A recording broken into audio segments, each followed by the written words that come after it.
Hola, som l'Òscar i la Noé. Ja fa un temps que estem per la nostra ciutat i estem preparant la segona temporada d'Un Traveling. I us ho volem explicar en aquest canal i en català. Començarem per Àsia Central. Tots aquests països que acabem amb tant. Kirguistan, Uzbekistan, Kazakhstan, Tajikistan i, si pot ser, Pakistan, Afganistan. Farem, com sempre fem, anar improvisant. Ja sabeu que una de les senyes d'identitat d'aquest canal és que sempre anem sense ruta establerta, sense data de tornada, improvisant la ruta. Nosaltres anirem a lo nostre. Hi ha 1000 impediments que solucionarem al dia a dia. La qüestió és anar sortint de les situacions que ens trobem i solucionar-ho al moment. I aquesta vegada a l'Àsia, què ens espera? No en tinc ni idea del que ens espera. Tenim ni idea. El que ens esperava a l'Àfrica i ens van passar de pebrots. Durant 20 mesos, 22 països, és que ho recordarem tota la vida. Sí, va ser brutal, l'experiència va ser brutal. Sempre diem que els nostres països favorits són Angola, Namíbia i el Marroc. Bueno, aquells paisatges espectaculars del Marroc, el desert, la gent, la menjar, absolutament tot. No havíem conduït mai un 4x4 i passar per aquelles carreteres entre Guinea Conakry, jo diria que fins a Nigèria. De fet, va ser tot el que va ser l'Àfrica Occidental. Per saber una mica què passa als països, tenim uns grups de WhatsApp de gent que està viatjant com nosaltres a cada país.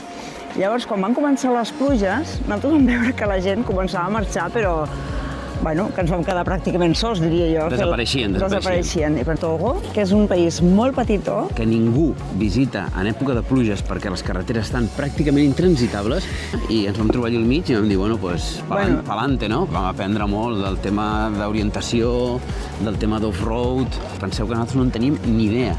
I allà vam trobar infinitat de cascades. Sí. I la gent ens va acollir superbé. És un país molt pobre, però potser la gent més amable de tota l'Àfrica. Després a Nigèria ho vam passar fatal, perquè ell va tenir la malària. 2 vegades. I després, bueno, el tema de l'assetjament policial, que hi ha policies cada quilòmetre i és parar i parar. Nigèria és un país corrupte al 100%, sobretot més que res que t'intenten espantar perquè els hi donguis diners. Fa una mica de llàstima haver estat a Nigèria i no haver pogut veure altres paisatges que no fossin les carreteres principals i haver de parlar amb policies cada dia. Quan havíem de travessar les muntanyes per arribar al Camerun, allò va ser un espectacle impressionant. La frontera entre Nigèria i Camerun és un dels llocs més bonics, amb una de les pistes més boniques, més tècniques i més complicades que hem fet en tota l'Àfrica.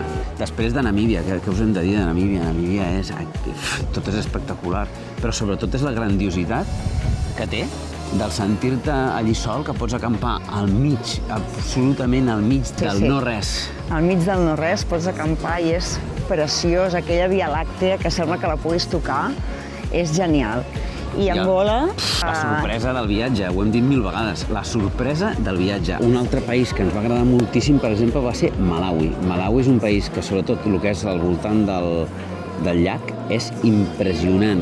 Una de les meravelles més espectaculars que hem visitat en tota l'Àfrica. Vam tenir l'oportunitat de veure aquella escola i va ser realment un xoc cultural espectacular. Anem a plegar la tenda per última vegada. We got time on our side. When I stay home, I need you on my fire. I want you to know that every time you're... Doncs ja està, ja som a l'aeroport. Aquest és el nostre final de viatge a l'Àfrica. 20 mesos. Des de Marroc hem baixat tota la costa oest i llavors vam optar per fer des de Namíbia. Vam fer el Con Sud tota la volta. Exacte, per Sud-àfrica i vam fer el que és el Con Sud. Això... no s'acaba. Això no s'acaba aquí. No s'acaba aquí.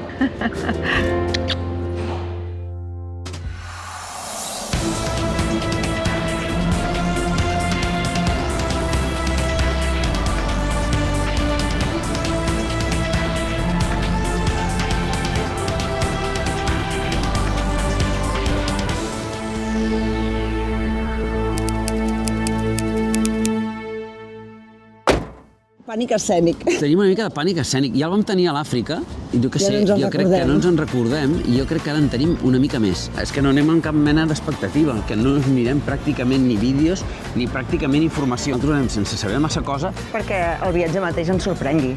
Aquesta segona temporada començarà a Itàlia per arribar a l'estiu a Àsia Central.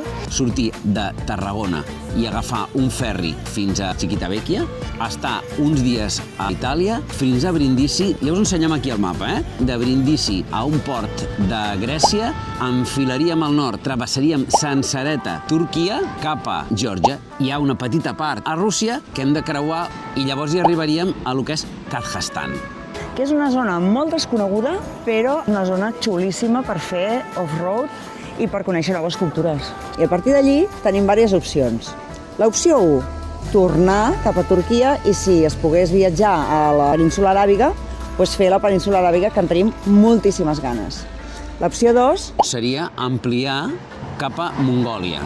ja veuríem si temes de visat. Ja sabeu que això és una burocràcia, és un tema una mica complicat. Tenim una mica de nervis. Què us volíem explicar també? Que hem canviat el nostre vehicle i la nostra casa. Aquest any ens hem canviat el cotxe. I quin cotxe és? En lloc del Toyota Land Cruiser que vam tenir a l'Àfrica, ara tindrem una Toyota Hilux. Per qui no ho sàpiga, és una pick-up i llavors li hem posat una cèl·lula Desmuntable a la part de sobre. Què passa? Doncs el temps ens està agafant. Falta menys d'un mes per marxar i encara no tenim el cotxe. Perquè el nostre mecànic de confiança és un crac, és superhonest, ens està fent una feina increïble, una preparació increïble. Aquesta vegada no hem escatimat amb el tema de la suspensió, que és un problema que vam tenir a l'Àfrica, que ens va limitar moltíssim. I no volem tornar a repetir. Segons l'Arnau, això no es xafarà de cap manera, ja ho veurem. No necessita publicitat, amb la qual això no és publicitat, ja té prou feina. L'estimem molt, Arnau, un petó des d'aquí, però el tema dels tempos no el porta bé. No porta bé, això. I què té la Toyota Hilux per viure? Com? No, Què té? I què té la Toyota Hilux? I què té la Toyota Hilux per viure? Dintre tenim la nostra nevereta, una cuina petitona, un parell de seients amb una taula per poder fer el cafè pel matí, perquè vam passar molt de fred a Sud-àfrica i a Botswana. A l'hivern, a la part sud de l'Àfrica, ens vam glaçar. Ens vam glaçar. I per això hem decidit de canviar, ja que en aquests països de l'Àsia Central fa molt de fred i hauria sigut inviable anar amb tenda de sostre. Aquesta part dels istants són països que estan molt alts, a l'hivern és impossible. Totalment impossible. Hi ha molts passos tancats i per això hem de fer-ho a l'estiu. Li hem posat nom també, Sí. igual que el senyor Pep. I no hem demanat l'ajuda a ningú, l'hem posat nosaltres solets. I al final hem decidit Que es dirà Quima. Quima era la meva àvia, era una persona a la que s'estimava infinitament. però a part de tenir aquest significat, en grec era? En japonès. En japonès. Significa onada o salvatge. Defineix bastant la nostra forma de viatjar. Llibertat, natura, com que Quima era l'àvia de la Noé, doncs vam pensar que ja ho tenia absolutament tot. Volem que ens seguiu a les xarxes, al YouTube, Instagram, un entreteniment, experiència explicada per dues persones que no havien agafat mai fins que vam anar a l'Àfrica un tot terreny, ni sabien de mecànica i a partir d'aquí doncs jo crec que podeu passar-vos-ho bé. Us deixem aquí els enllaços i si us agrada doncs podeu seguir-nos també a l'Àsia. Estarem al YouTube cada setmana i a l'Instagram estarem pràcticament cada dia on podreu anar seguint el nostre viatge, que no sé si serà divertit o no, però com a mínim serà entretingut. Sí. Doneu-nos amor. Subscriviu-vos sobretot i esperem que us ho passeu superbé veient els nostres capítols. Vinga, ens veiem pels llocs guapos.